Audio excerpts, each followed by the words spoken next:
Let's move on to the second session of the conference. Ladies and gentlemen, it is now time for session 2, Green in Packaging. And for our first speaker, we would like to invite to the stage Ms. Grace Kim, Head of Global Packaging R&D at CJ 제일제당. Ms. Kim will be speaking on global packaging technology trends and CJ's effort to achieve circular economy. Ladies and gentlemen, please join me in welcoming Ms. Kim with a big hand.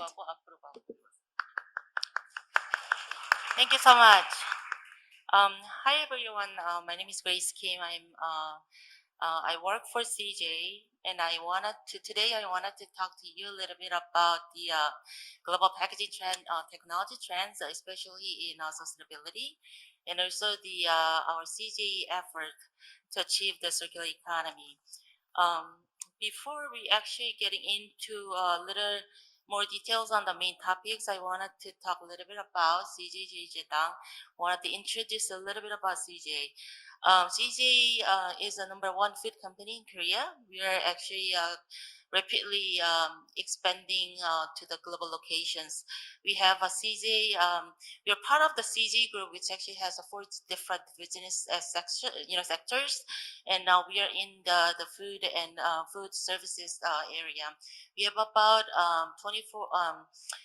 24 billion in sales in 2020. As you can see here, we actually have a global presence in many of the global locations. That's including the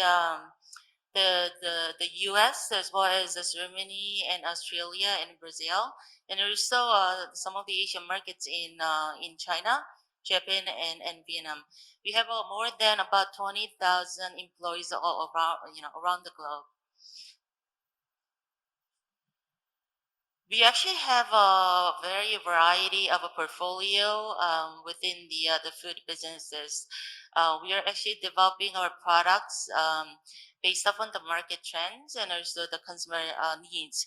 And then we are actually delivering the delicious solutions with the key flavor aspect to it. We actually have from the frozen temperature all the way to the ambient temperature products. And because of this, if you actually know any of the Korean dishes, and if you name it, then most likely the CJ actually has those the products in the formats of the ready-to-eat meal.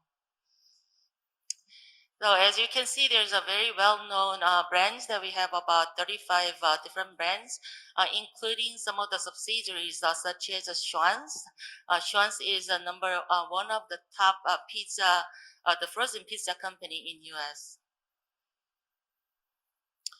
So getting into the packaging, the trends, the technology trends, people are asking about why sustainable packaging. And sustainable packaging, it wasn't the new ideas that it just happened to be coming out of float out of the water. It's actually started from very beginning. There's the concept of the circular economy that was created back in 2013 by the Ellen MacArthur Foundations. What it actually is we are very familiar with the linear economy, which is make and use and toast. And when we are doing that, our limited resources are not kept sustainable. It's more of we are just using it and waste it. So the idea that came out recently in 2013 was more like, let's just use the limited resources more often, or reuse it more often as much as possible. And also the UN actually first raised the environmental issue in 2015 as it's not just one part of the environmental issues, it's more for the global issues that we need to watch out, and followed by a lot of activists coming out on board this, and the CPG company felt the responsibilities, and they actually put a lot of efforts to reduce the use of a plastic and reduce the waste. After the COVID-19, the earlier times of 2020, when the COVID-19 actually happened, A lot of changes were happening in the plastic perceptions as well, because more and more as we know that the COVID was transmitted by the human context.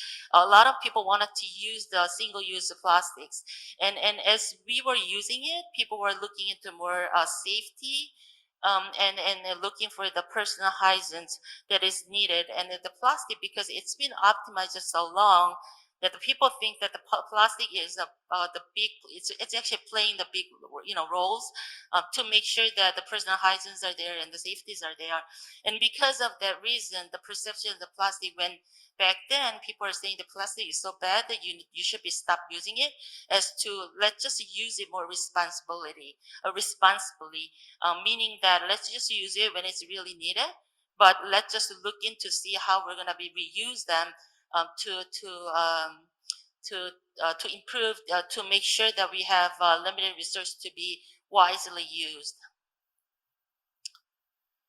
So we actually did some external research to understand what are the global sustainable packaging technology trends. So we actually hired the external research firm, and we just found out some of the big topics that people are looking at. Most of the major CPG companies, the global CPG companies, they actually have very clear goals on the sustainability packaging, focusing more on the recyclability and reusability and compostability. Everything all towards the circular economy. And the recyclability is definitely the emerging technology area that most likely an option for many of the CPG companies to make the packaging more sustainable and achieve their goals.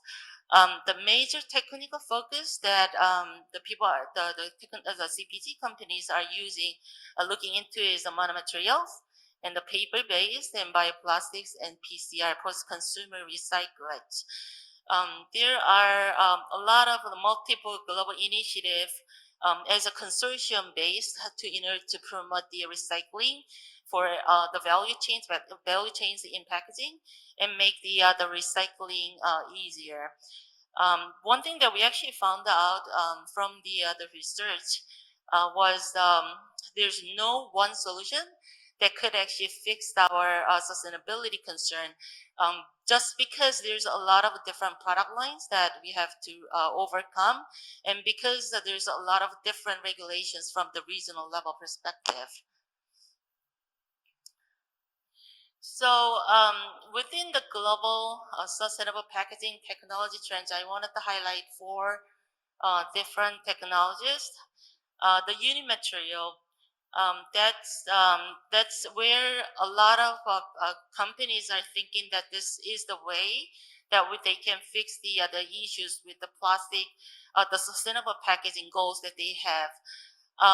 The unimaterials are they're looking into trying to look into one material so that it could be recycling easily within the recycling stream. It could be the PE based, it could be the PP based on the package formats that is needed. Again, the area that we have to overcome, especially the company like a CJ who actually has which actually requires the higher functionality in packaging with the oxygen and moisture barrier. It is really tough to look into the one material to overcome the functionality issues that we have. However, there's a technologies in global locations where they develop it so that they could deliver the enough barrier properties so that they can make sure that the quality of the products are there and the safety of the products are there. There's some of the examples that that they might have to compromise on the shelf life because of the needs of barrier properties for monomaterial, but that's something that everyone think that this is the way to go, even if we compromise a little bit on the convenience side or the shelf life perspective. The other technology trends that I wanted to quickly introduce is the PCR technology, the post-consumer recycling materials, and more the companies, especially for the chemical companies and CPG companies, they're trying to look for the solutions for the plastics, like alternate solutions to plastic. Oftentimes, it's really hard. It's very difficult because most of the packaged good products, require the functionality that is needed. And again, the plastic was optimized so long that it's cheaper solutions, and also it's the functional solutions. When it comes down to the circular economy aspect of it, I guess the visions for the circular economy is let's use the limited resource wisely. So when it comes down to the post-consumer recycling material, that means that you use the once and you recycle it again, and then you reuse it to the same formats of the products. So there's a multiple different ways that you can realize the PCR. It could be the mechanical recycling, as many of the people knows about. You just put it into the same stream and you just break it down and then you reuse it. But a lot of times the mechanical recycling you can only use for the downgraded product line, which is not the concepts of the circular economy. And on top of it, if you were to use the mechanically recycled material, especially for the CPG company products, which the consumer use, the off orders that is created is actually preventing for the CPG companies to use for, let's say, the food context and other things. So the mechanical recycling is one area, but then there's also solvent-based chemical recycling, and also using chemical recycling through the pyrolysis. And there's also the concepts of using the bio feedstock, put it in from the very beginning of the earlier stage when they're making the monomer, so that to make sure that we can use the virgin plastic the virgin plastic smaller amount than what is supposed to be without the PCR product lines. The third technology that I wanted to highlight here is the paper-based technology. I'm pretty sure that a lot of people saw a lot of news about the paper, and paper is so easy to explain when it comes down to the sustainability benefits. So there's many CPG companies trying to overcome the barrier functional requirements through combining the films with the paper tray, or the paper with the coatings. However, as we are looking into the paper packaging, we have to be really selective, because even though by just it looks sustainable, that doesn't really mean that if you're looking at from LCA, the life cycle analysis perspective, it might actually create more carbon footprint. So we have to be really wisely choose the materials as we were moving forward with the decisions on the packaging materials. The fourth one is a very interesting area that the global companies are actually utilizing. A lot of times, sustainability and the packaging development, there's a technology that is out there, but by looking at it, you cannot really see whether this is really better recyclability versus the others. When it comes out to the communications to the consumers and the other value chains, there's a smart packaging technology that people are putting onto the package, so that the people can actually get the right information as they were trying to recycle the technology that we developed. So Holy Grail 2.0, this is a kind of a communication tool, not to the consumers, but more towards the infrastructure for the recycling stream, that this Holy Grail 2.0 initiated by the PNG, and now there's more than 90% of the 90 different value companies within the packaging value chains, that they are working together to make the technology that we developed can be transferred into the recycling stream, and the correct recycling material goes into the correct the recycling stream. So for example, the package that they developed, they actually have a watermark around they actually print the watermarks around the package, so that as the package goes through the infrastructure of the recycling, there's a sensor that could actually read the material, that okay, this is the PE. Then the PE material can correctly goes into the stream of the PE when they're recycling, when it's going into the recycling infrastructure, so that we can actually recover the PE that was coming out of the product, the package. So I talked about the technology trends, and I just wanted to show that what about the CJ? You know, the CJ, in order to make sure that we can actually achieve this, towards achieve to get into the circular economy. CJ actually has a sustainable packaging ambitious goals that we actually developed the last year.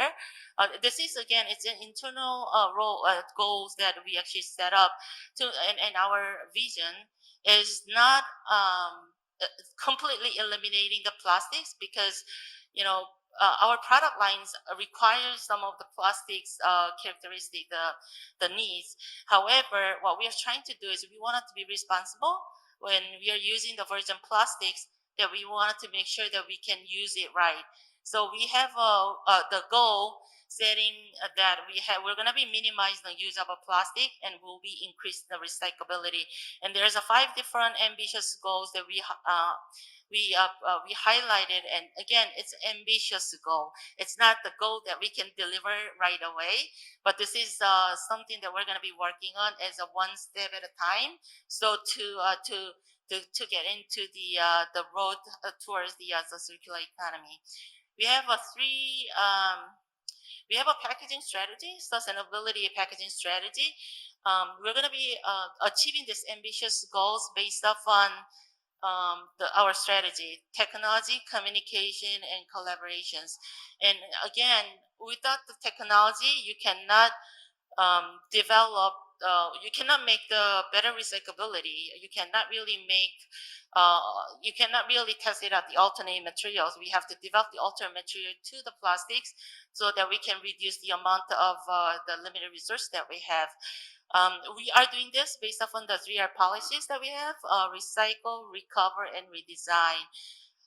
Communication again is a very important area, where if we're making the recycled material, but then if a consumer doesn't understand whether this is a recyclable or not, or they are putting into the wrong bin, the recycling technology that we developed is not going anywhere. It's not going to be going through the circular loop to make the circular economy. So we need to make sure that we need to communicate with the consumer with the right information and transparency on the technology that we do. And we also have to educate the consumer that why it looks the same, but why the recyclability is better. And again, this is not something that CJ can do it alone. We have the collaboration. We have to do the collaboration with the value chains within the packaging area. It could be the supplier. It could be the recycling infrastructure. It could be the government. It could be the other places where we have to put everyone together to take the lead on it. So when we are focusing on the technology, we are again increasing the recyclability, and also are going to reduce the use of virgin plastics. And I have some of the examples that we actually did in the past that I wanted to highlight. There's many of the slide that I wanted to do it, but I don't think I have enough time to cover everything. So I'll just highlight a couple things that I really want to talk about. So the headband is one of our mega product which actually has a 9 months shelf life. It's a processed rice cooked rice bowl that is a very convenient that you can just put it into the microwave for 30 minutes. Then you have a freshly cooked the rice products.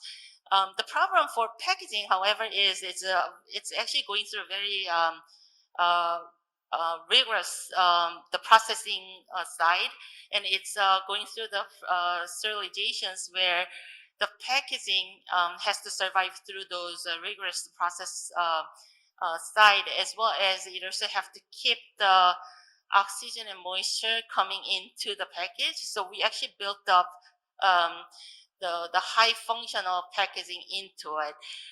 So far, for about 10 years, ever since the HEPAN came out, we actually delivered the cost reductions and also the weight reductions on the tray to make sure that we can reduce the plastic waste. We started from, I believe it was 1.1. I can't really see it from here, but it's 1.1 all the way to the 0.67. We utilize our modeling, our expertise in design, and also the mold technology. However, as everyone knows, when you're optimizing the package, there is so much that you can do with the optimization. So we have a limit where we could actually stop there. But then now, how are we going to continuously reduce the virgin use of plastic? That's where the material alternate materials that comes in, where you could actually use it could be the recycled material that we could actually utilize on the package, so that we can keep the functionality that is needed for our product, but again reduce our virgin plastic use. And if we were to look into lead thicknesses again, I mean, thickness changes can do so much because we need to keep the quality and the safety of the products. However, by optimizing the packaging layer, number of layers that we incorporate into it, that's how we are going to be reducing the virgin plastic that we use. We have spam in Korea. It's a little different positions in Korea versus the other global locations. That the spam is a very premium gift set. It's mostly used as the premium gift during the fall seasons, as well as the New Year's. We actually have the spam in Korea. The uniqueness of the spam in Korea actually has a yellow cap, which was a surprise to me, because when I was in US, I never saw the yellow cap. But here in Korea, we have a yellow cap. So as we were looking into the ambitious goals, when we are identifying the opportunities, this was one of the area that we are thinking that maybe this is something that we are overusing the plastic. So maybe this is something that we might be able to eliminate it. The problem, I guess, is when we are looking into deep dive in to see if we can eliminate them, we found out that there's a reason why we put the yellow caps on them. And the yellow cap was just because as we were switching over the material changes, and as we were down gazing it, we were making sure that the parting line on top of the can doesn't prematurely damaged by the impact from the distribution. So the cap was actually playing the biggest roles in terms of a distribution quality concern. So what we actually did was we actually did study according to the global distribution standard method, ASTM method, and that is something that we were testing it out to see if we could actually eliminate the yellow caps. Of course, there's a certain concerns that we've actually overcome once we found out the issues that we found from the testings. So as we were removing the yellow cap, we also had an opportunity to resize the gift set trays, and as a net, there's additional savings from the plastic redesign, the reduction perspective.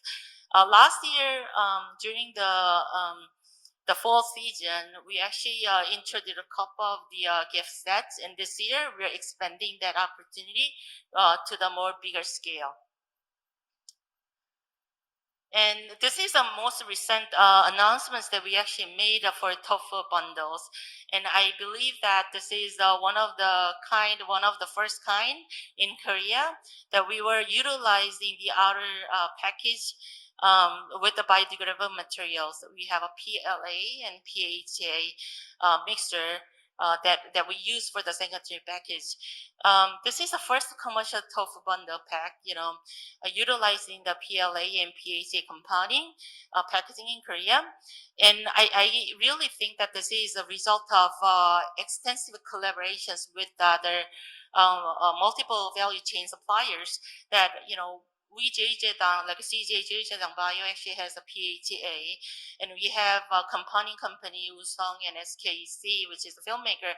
They all work together to make sure that we could actually launch this products flawlessly and quickly. And I think this is the kudos to all the team members who actually worked on it, because by doing this, we are utilizing the biodegradable materials. Because of this, we are reducing the virgin plastics by about 27 tons per year. So I talked about the technology, but again, our strategy also has the communication arm and also the collaboration arm. And as we are looking into the communications and the collaboration with the other value chains, there's many activities that we're working on. Again, from the communication side, we are trying to educate the consumers to make sure that they understand the recyclability or the packaging technology fully, so that they can recycle, in a correct ways. And when we are working with a collaboration with other value chains, we can generate the ideas, so we can drive the activities so that we can all go into the same common goals within the common goals towards the circular economy. And CJ actually has a lot of internal and external collaboration through the open innovation with the different research firms and other places to develop the technology, of course, because as we were getting into those collaboration, we can totally find what is the newest trends in technology, and as well we can also understand what are the different regulation, different activities that's out there that we can evaluate. So this is my final slide, that delivering circular economy, again, is not just one person's or the one company's job. This is something that everyone has to be responsible for it. And if each one of us actually did do the better collaborations to make the better world, and I think that's the way that we should go. Okay, I'm done. Ladies and gentlemen, a big round of applause for our amazing presenter and speaker, Miss Grace Kim at CJ JJ당. She's done an excellent job of putting things into perspective when it comes to global packaging technology trends. Now, ladies and gentlemen, our next speaker is Dr. Martin Schlumer, Business Field Manager of Recycling and Environment of Fraunhofer IVV. Dr. Schlumer is a PhD on recycling of plastics from waste electronics. And Dr. Schlumer will be speaking on developing technology of eco-friendly material. Dr. Schlumer, are you with us? I hope so. I hope you can hear me. Yes, loud and clear. It works properly. Thank you very much for joining us, and we are so excited to hear from you. And with that said, the floor is yours now. Thank you very much. Okay, let me start, and first thank you all for inviting me and giving me the possibility to speak here on the eco-friendly materials. Next slide, please. When we talk about eco-friendly material, this is not a totally new concept. Sustainable packaging has been on the floor for the last 2 decades at least. And it has been normally addressed by reducing the resource consumption, as we have just seen in the last presentation, reduce the thickness of packaging. So the gram packaging per kilogram food has dropped. And this has, of course, a great influence on the sustainability parameters. And another good idea was to improve or include barrier concepts, the so-called multi-layer films, which honestly increased shelf life of packed food and helped avoiding food waste. And this is critical. If you see this picture down here, you see that the energy consumption along the value chain is mainly associated with the production of food. And if you look into the packaging, it's only 2, including transport packaging, probably 5% of the overall energy consumption for this value chain. So honestly, it is the most important thing to preserve the packed food and not so much of just taking care of the food packaging. And honestly, the focus in the last 20 years was, of course, much more on the energy and CO2 footprints, since these are the parameters which normally dominate the question of sustainability. But around about 5 to 6 years ago, that switched dramatically. Next slide, please. Next slide, please. Thank you. If you look at pictures like on the right-hand side, at the beaches, many people found packaging with brand names on it. We had a large discussion on ocean and marine plastics. We had discussions on dramatic effects of such plastics on marine life. We found plastics in humans, whatever. So this really increased fear that we have no control at the end of the value chain on what happens with our plastic waste. And this is one of the pictures which you all probably know for the global plastic value chain. We have much of leakage. We have many large volumes and at landfills. Then we have kind of end-of-life treatment. Some of it is incinerated or used for energy recovery. Then we have at least a portion of around about 40%, which is collected for recycling. Then we have really a loss in processing and in cascade recycling, meaning this will never end the original value chain and is downgraded to, let's say, really low quality plastics. This is the issue why nobody's really investing in doing much better things here. This is the situation which leads in the end to wasting our oceans, wasting our environments. Next slide, please. And this is why around about this 5-6 years ago, the end-of-life treatment, recyclability, circularity have become the new and probably these days dominating sustainability indicators. If it's useful to make them that dominant I put it in question. However, as you saw in the last presentation, brand owners claim all the packs they are producing are now recyclable, and they try to include post-consumer or post-industrial recycling concept. However, if you see that vision here, which has been proposed by the Ellen MacArthur Foundation, you see that the idea is with working only a limited amount of virgin feedstock, we try to really become circular. And if you want to do that, we have to overcome the hurdles from the present situation. And here we have, in principle, 2 directions. The one is we have to improve the recyclability of packaging which we are currently using.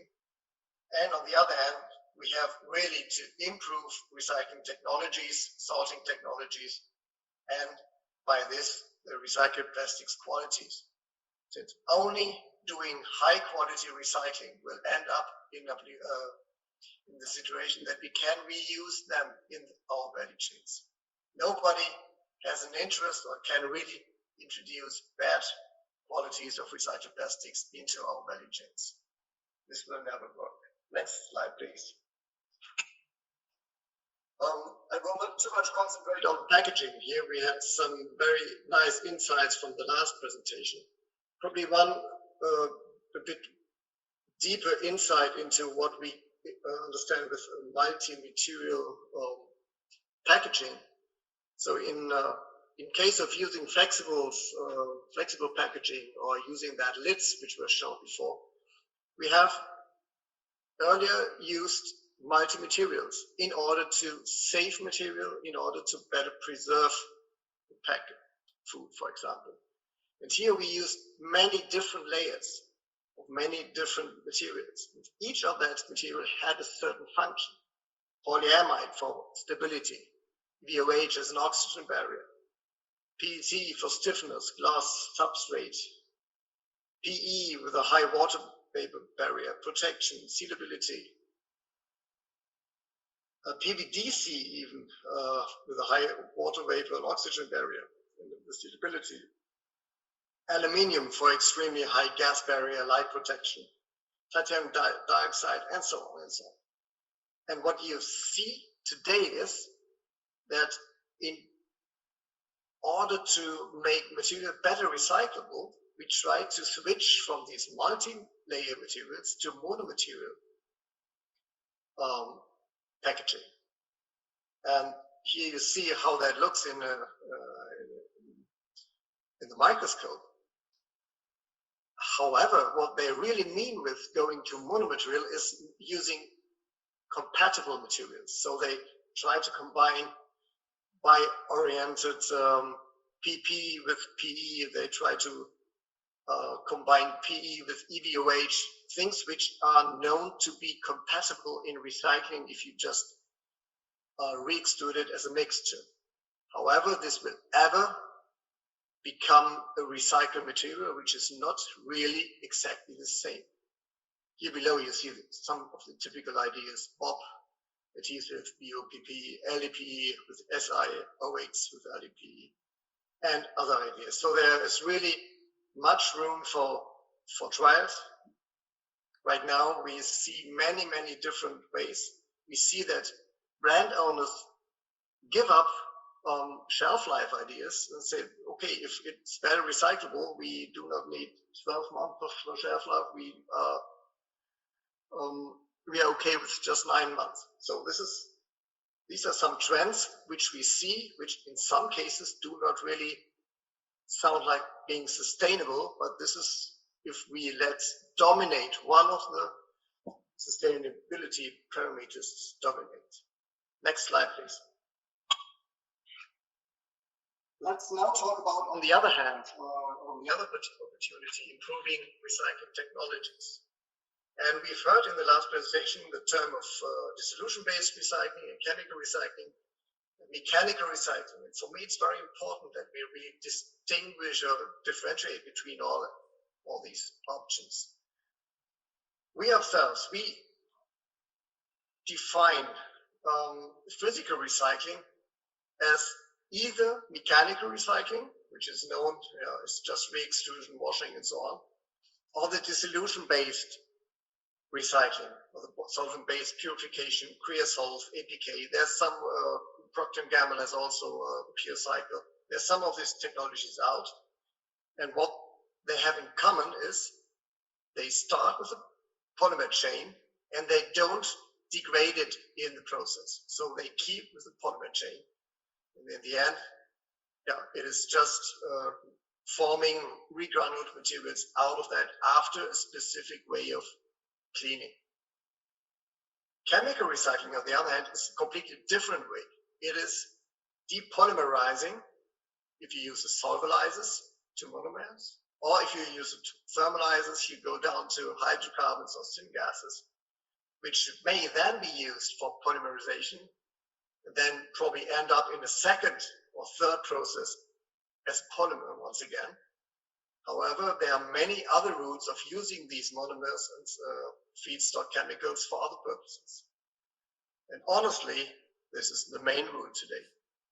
So here, we need to be careful when we talk about chemical recycling, if that is at scale, A, and if it's really considered in the end for producing new polymers, or if there are other uses behind that. So here it is really useful to look into the given infrastructures at all. And on the other hand, especially with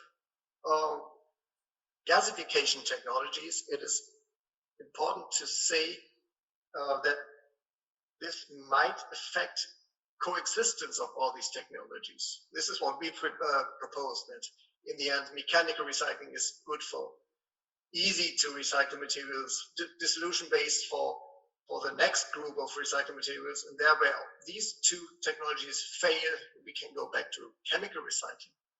However, if you have a large-scale gasification, this will clear up all the polymer wastes in the region, since these are very, very large facilities and they have very high capacities and will normally really destroy the markets for other technologies. Next slide, please. What we ourselves are developing and found for IBV is the create-solve process, which is a solvent-based technology. Remember, one of the mechanical or physical recycling technologies, but using solvents, using chemicals, but being physical, very important. And this is part where the current mechanical recycling technologies fail. It is when we have mixtures of plastics, composites, as we have in packaging. There are contaminants in there, some legacy additives, audits, whatever, all the things that makes it really critical using recycled material today. The idea is to bring the solvent in contact with the waste. After that, dissolving only the target polymer, we can purify the dissolved polymer from all the undissolved matter, and even from co-dissolved matter by specific purification technologies. And after, in the end, precipitation and drying, meaning recovery of the solvent, we get a product. We have never left the polymeric status and end up with a regranulated product. The solvent is kept in circle and making this, let's say, an economic and also an ecologic process. It is suitable for all thermoplastics in principle. It uses specific, effective, and safe solvents. Safe in terms of industrial use, and safe in terms of that these chemicals, if there are some ppm are left over in the products, do not cause any harms to the customers. It separates contaminants and impurities, but this is probably one of the drawbacks. It needs at least volumes of 3,000 to 5,000 tons per year to become economic. The products are free of foreign polymers, free of foreign materials, free of contaminants and odors, and have properties very, very close to virgin. The only thing where we have some troubles with is sometimes the color. If we start with black, we will not start with transparent. But this is, let's say, a typical issue of mechanical or physical recycling. What can that do with, let's say, flexible packaging mix, as you see here, which is a scrapped and pre-washed, a mixture of many, many different multi-layers coming from really end-of-life materials, in this case from Indonesia. You see that in principle we have PET, PE, probably even PA and polyethylene, PE in that. And if you go step by step for all these plastics, you can really make a very clear aluminium fraction out of that, and at the same time producing different quantities of recycled PE, PET, PA, and so on. This is, of course, more or less a lab scale exercise. Next slide, please. sorry, this is what I've talked about on the last slide. So this is where you see the total volume of all the flakes, and after stepwise extraction and Quersdorf processing, we end up with the aluminium. Next, please. If you do that, it is of course important to bring that into commercialization. So of course, this is a principle which works very, very well in lab scale. And this is where, of course, we started 20 years ago. We checked out all the solvents, checked out all the principles of dissolution, precipitation, cleaning, and drying, and so on. And after understanding that in lab scale, we went over to a small technical scale, which is seen on the right-hand upper side, which makes use of 100 to 250 liter vessels in stainless steel equipment. And yeah, here we have the chance to validate the mass balances and the energy flows and the qualities of materials in a smaller scale, but let's say in an upscaling one. Once this is working quite well, then we go currently into demonstration and industrial demonstration scale, and even in real industrial demonstration at TL9 right now. These plants are capable for, let's say, 100 to 1000 kg sample production and all the validations. And in terms of our first industrial demonstrations, they are really meant for industrial production. Next slide, please.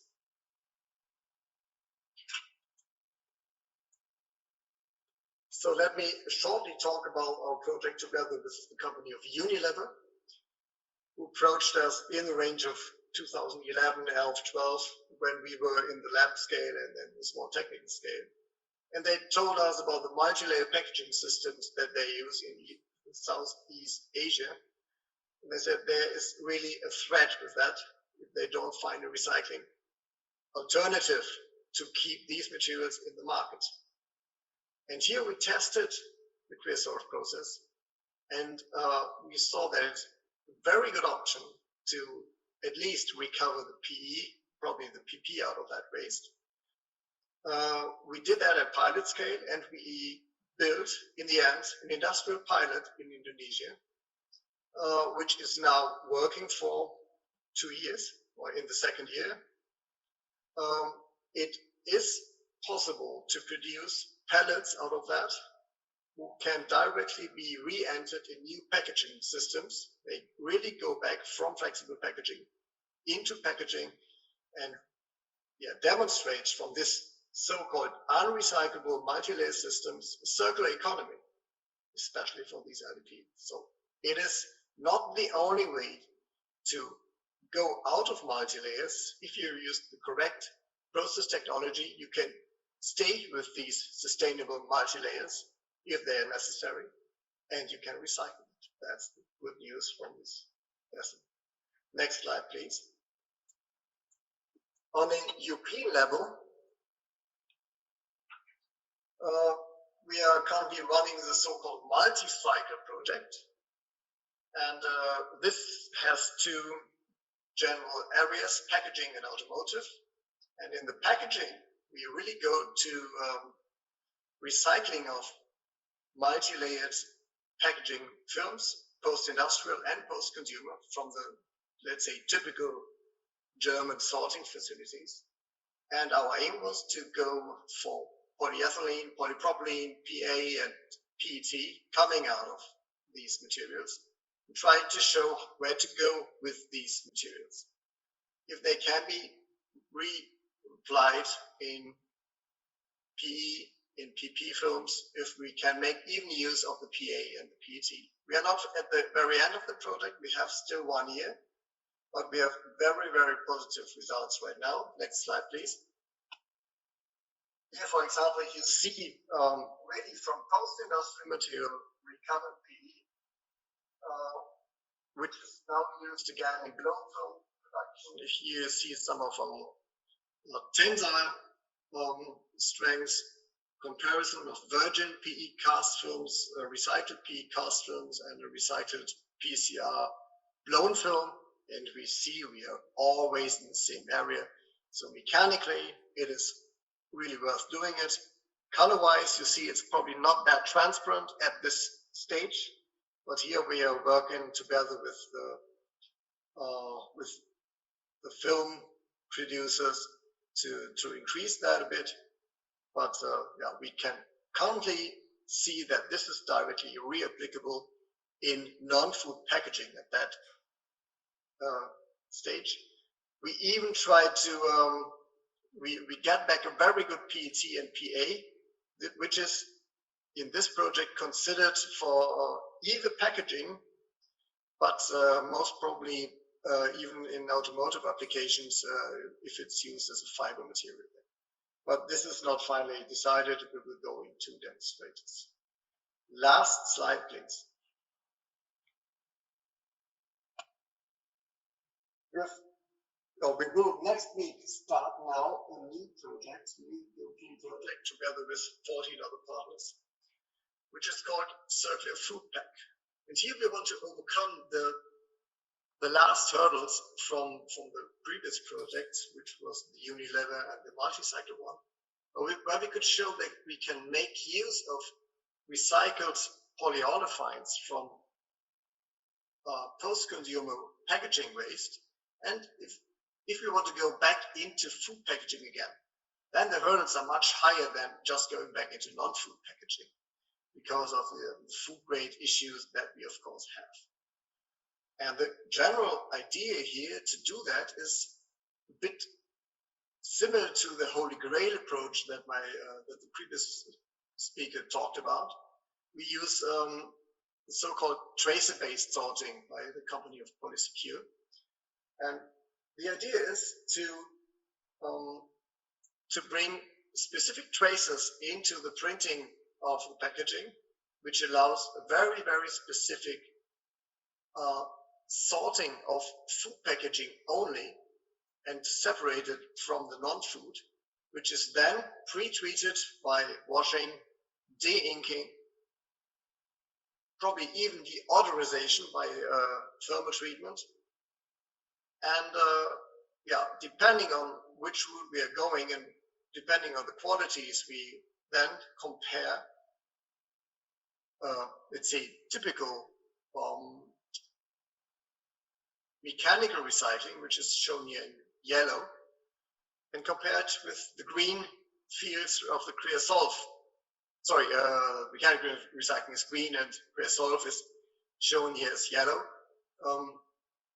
And we try to recycle and produce either with mechanical recycling materials which might go back into at least flexible packaging, and with the creosote materials we hope to be even better from the qualities that we can reuse it, of course, in the food packaging. So the idea is that we are not only have the high quality from the recycling, and we avoid any bringing in any materials from the use phase and from the waste collection phase that may have entered the materials, which are then de-inked,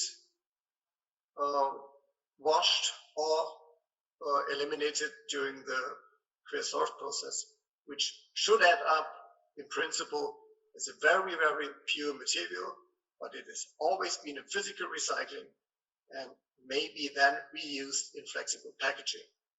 And if this is still not good enough for being used according to the EFSA, the European Food Safety principles, then we might also make use of barriers of SEOX, for example, in order to make this a real safe food packaging. The partners involved here are Amcor, Nestle, the KIT and Cultural, and of course Farmers as a coordinator. Thank you very much. Last slide, please. If there are any other questions, yeah, just let me know. Thank you very much, Dr. Schlumer, for offering us your rich insight and also introducing Fraunhofer's Create-Solve process. Now we are behind our schedule, so we probably have to make our Q&A a little short, but let's proceed and start the Q&A and turn over to Professor Kim Do-hwan of Gangneung Wonju University. I believe you have a question for Dr. Schlumer. Is Professor Kim Do-hwan with us? 네, 제 목소리 들리시나요? Do you hear me? Yes? Thank you. First of all, thank you very much for your wonderful presentation.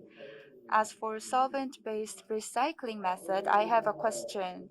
If we use solvent and achieve closed-loop recycling, that will be wonderful, and I'm interested in this. Is the solvent targeting specific material, or is the solvent can the solvent be applied to all types of plastic materials?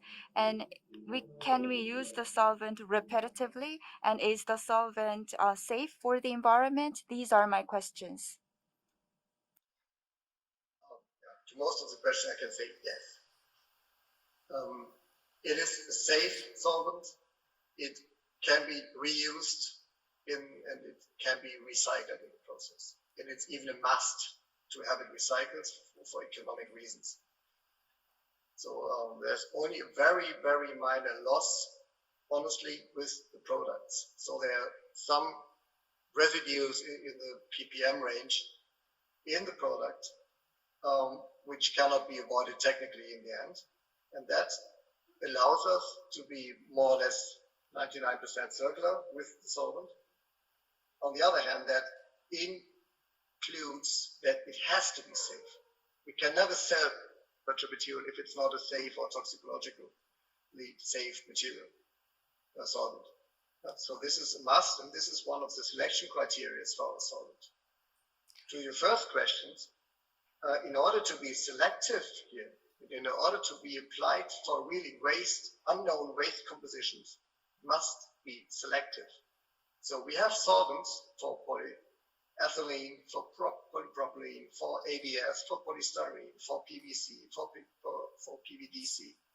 So there are specific solvents, solvent conditions, whatever, that we are using for each of these polymers that we can be selective in it. That means there is, of course, a bunch of different solvents to be used.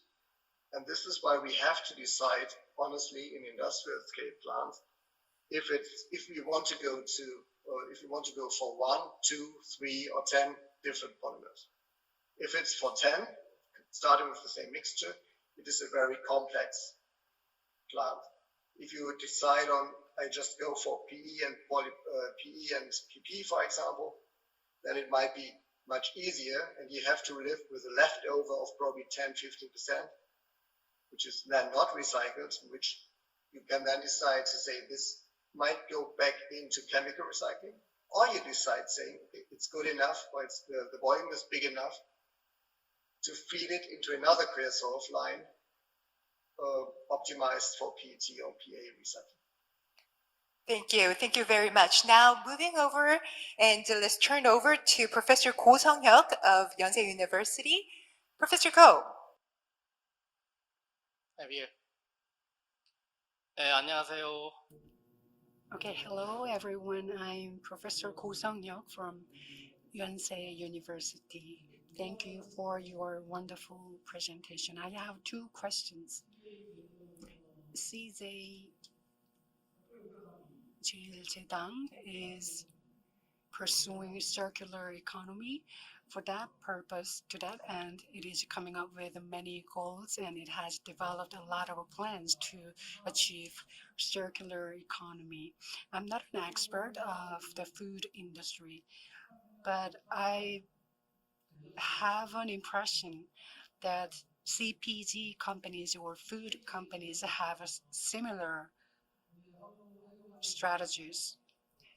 So given the CJ's strategic direction, I don't want to call it a competition.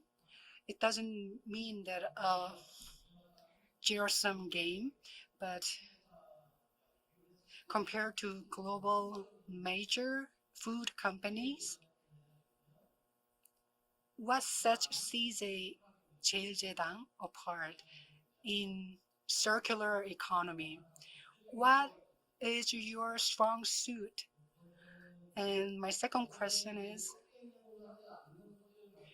the problem is packaging materials that are not sustainable. That is why we are having this discussion around sustainability.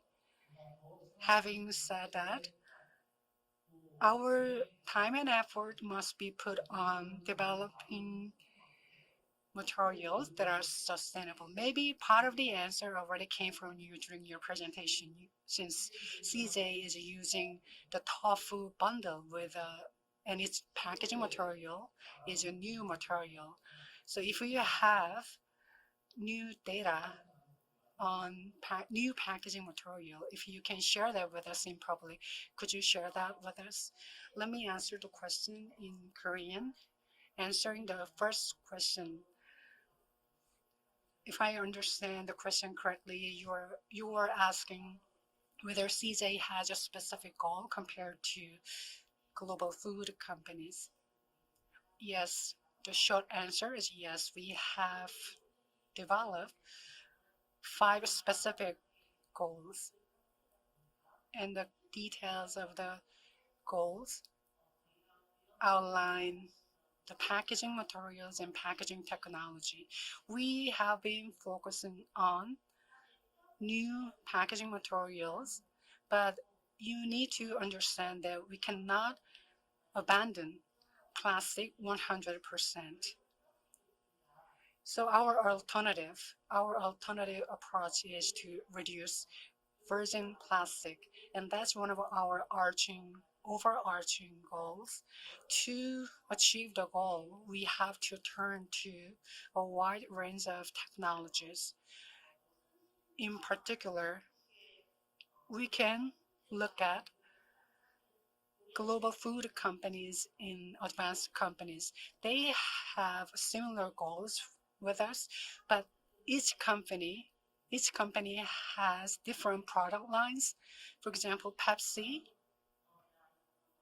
is focusing on PE as a new material, since it is using a lot of plastic bottles, and it is focusing on developing technologies to turn PE into more eco-friendly or greener.